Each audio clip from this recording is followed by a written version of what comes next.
Oh yeah, about to do some work on this '06 BMW 530i. Stock height. Yeah, put the factories back on. Factory 17. Yeah, like I said, this is the stock height. See what else. Let me see, get a better video on this side.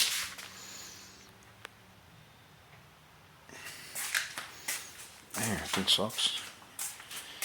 But yeah, got a nice juicy gap. There's the wheels. Like I said, I had them on for a little bit, but they had there's like a bad wobble. I guess the links and all kinds of stuff is messed up in the front when I hit one pothole. So yeah, about to replace all that.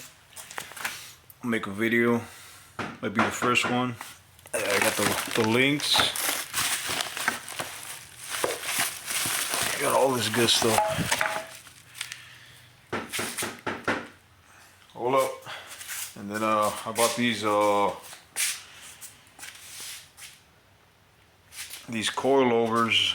And I don't know, I've heard some bad things and good things about coilovers, but I don't look. I'm gonna try them. Then I'm gonna drop it all the way like the 2 inches that you can and see how it comes out. Like I said, yeah, is this factory stance right there. Look, I'm gonna install them and like I said, I'm gonna make a video. One video how to install those things, and then one how to install these things. See how it goes. So yeah, it's a quick update. Alrighty.